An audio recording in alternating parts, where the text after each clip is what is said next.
안녕하세요. 네, 강태입니다. 오늘은 바람직한 연애 관계란 무엇인가에 대해서 이야기를 해보려고 해요. 이것도 꽤 질문이 많으시더라고요. 연애관을 어떻게 정립할지가 궁금하신가 봐요.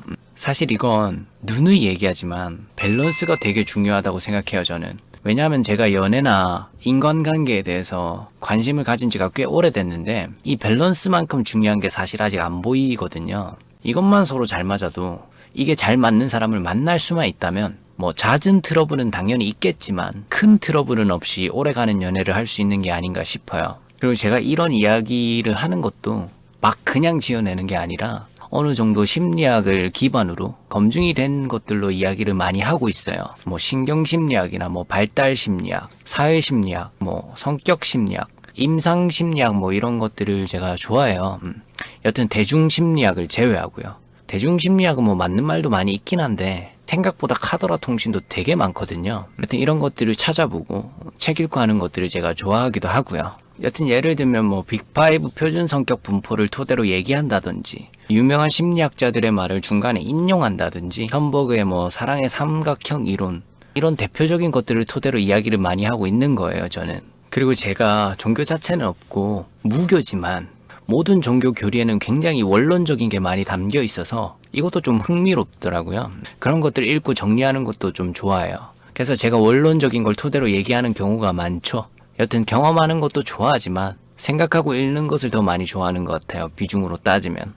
일단은 제가 연애를 직접 해보면서 느낀 것도 많이 담겨 있고 다른 사람의 말에도 귀를 기울이면서 제가 간접적인 경험을 통해서 배우면서 느끼는 것들도 많이 섞어서 얘기하고 있습니다. 사실 제가 뭐 전문가도 아니기 때문에 오히려 그래서 더 신경을 많이 쓰는 것 같아요. 최대한 과장되지 않게 좀 말 안 되는 편협한 결론만은 전달하지 말자. 이게 제 모토거든요. 이야기가 또 약간 새는 것 같은데 여튼 바람직한 연애 관계라는 게 참 복잡 미묘한 게 아닌가 싶어요. 이게 정의가 가능한가 싶기도 하고요. 여러분은 어떤 걸 가장 중점으로 두는지는 잘 모르겠어요. 개개인마다 뭐 다르겠죠. 어떤 사람은 돈이 우선순위일 수도 있고 또 어떤 사람은 성격이 우선순위일 수도 있고 뭐 정말 외모가 우선인 사람도 있겠고 센스나 개그감, 재미 이런 게 우선순위일 수도 있겠죠. 뭐 저런 여러 가지가 있겠지만 어찌됐든 저는 저런 것들을 다 포함해서 밸런스가 가장 중요한 게 아닐까? 라고 생각을 하는데 이마저도 어떤 사람한테는 좀 더 허용되는 부분이 있고 또 허용 안 되는 뭐 그런 성격적인 차이, 상대적인 것의 차이도 많이 존재하니까 굉장히 복잡한 문제죠. 그래서 제 개인적인 생각이지만 바람직한 연애 관계라 함은 밸런스를 잘 유지하기 위한 가장 중요한 조건이라고 하면 이건 남녀 양쪽에게 다 포함되는 건데요. 둘 다 성실한 게 아닐까 싶어요. 이게 저는 정말 제일 중요한 것 같아요. 그냥 메타인지적으로 내려다봤을 때 이것보다 중요한 게 많이 있을까? 사랑을 제외하고요. 당연히 연인끼리 만나는데 사랑을 안 하고 만나는 경우는 거의 없으니까 뭐 있기도 하겠죠. 극소수. 그렇지만 그냥 포함된 옵션이라 생각하자고요. 여튼 제가 이 성실함의 밸런스가 서로 잘 맞는 사람도 만나봤고 이 밸런스가 상당히 안 맞는 사람도 만나봤는데 상당히 안 맞는다는 거는 제 주관을 빼고서 객관적으로 생각해도 누구와도 잘 맞기 힘든 그런 타입의 성향과 사람을 얘기하는 거예요. 반대로 누구와도 잘 맞을 수 있는 사람이라면 훨씬 유리하죠, 인간관계에 있어서. 예를 들어 지금 당장 뭘 못하고 있더라도 미래를 생각해서 대비하고 성실히 지내는 사람들이 있잖아요.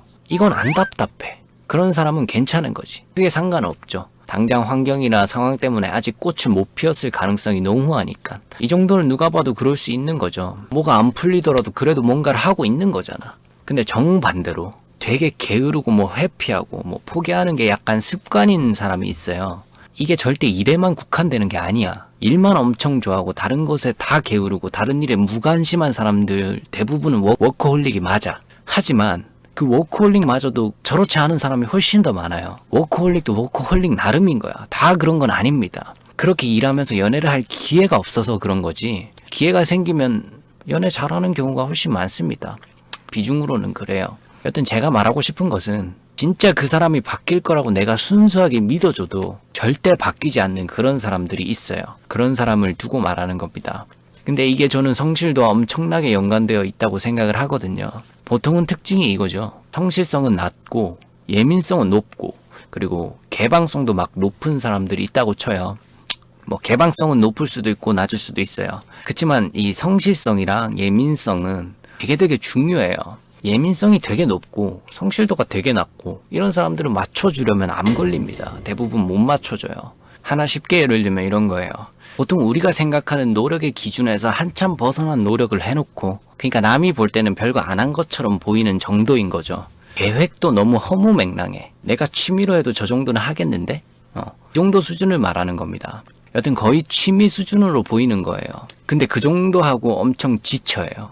그리고 받는 스트레스나 불안감 이런 것들은 워커홀릭들보다 더 많이 받아. 그래서 저는 이걸 되게 중요하게 보는 것 같아요. 그리고 성실한 사람들 아주 큰 특징이 여러 개가 있는데 장점들이죠. 적어도 안 성실한 사람보다는 독립적이에요. 그리고 자기 주도적이고 자기 일에 그래도 집중하는 시간이 꽤 많기 때문에 그 환경적인 요인 때문이라도 불안감이 같이 적을 확률이 높죠, 실제로. 이건 심리학적으로 어느 정도 검증이 된 논리죠. 내가 목표가 없고 할 게 없으면 훨씬 불안해져요. 베이비 부머 세대, 제 어머니 아버지 세대들이 은퇴하시고 불안해하는 이유도 이 심리가 많이 반영돼서 그런 겁니다. 내가 뭘 하던 게 갑자기 없어져서 그런 거거든요. 근데 성실하지 않은 사람들은 할 게 있어도 안 해요. 그러니까 당연히 불안할 수밖에 없죠. 그렇지만 제가 왜 이것을 더 깊게 중점적으로 보냐면은 연애관계에 있어서 이 성실한 게 틀어졌을 때, 그러니까 연애관계에 있어서 문제 자체가 가장 크게 틀어진다고 생각해요. 소위 말해 암 걸린다는 말이 있죠. 그게 제일 많이 걸린다는 거예요. 그렇잖아. 한쪽만 성실하고 다른 한쪽은 되게 게으르면은 성실한 쪽만 답답하게 되어 있어요. 다른 거는 웬만하면 서로 맞춰가면 돼. 이 사람은 집돌이고, 이 사람은 밖을 좋아하는 박돌이고 이렇더라도 그런 건 안 맞아도 서로 타협하고 맞출 수 있어요. 그것마저도 성실도가 높은 사람이면은 남 의견이 합당하다 싶으면 더 잘 수용합니다. 오히려 그 수치가 낮은 사람들이 더 고집이 세고 상처를 많이 받아요. 그래서 애초에 부지런한 사람이 맞춰가기가 좀 더 수월한 건 사실이에요. 어차피 연애는 서로 다른 사람이 오랜 기간 살아온 환경이 달랐던 사람 둘이 만나는 건데 맞춰가는 건 당연한 거야.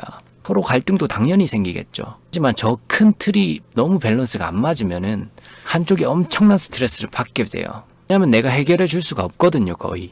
저건 인간 본성과 천성의 문제로 들어가는 것이기 때문에 내가 진짜 그 사람의 천성을 뜯어 고쳐줄 수 있을 정도가 되면 사실 그러면 그냥 그런 쪽으로 진로를 잡으셔서 직업을 가지셔도 대성할 거예요. 그만큼 남을 바꾸는 건 어려운 건데 저런 타입의 사람을 바꾸는 건 더더욱 어렵다는 겁니다.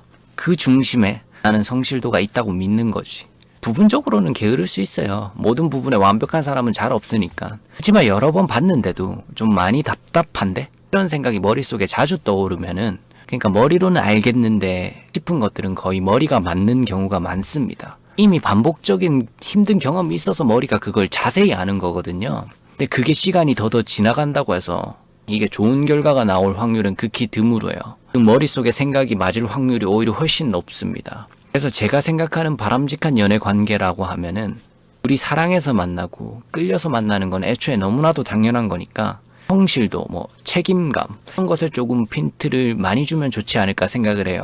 하지만 또 제 말을 오해해서 듣고 남한테만 그 기준을 적용시키고 잣대를 들이대시고 그러면 안 됩니다.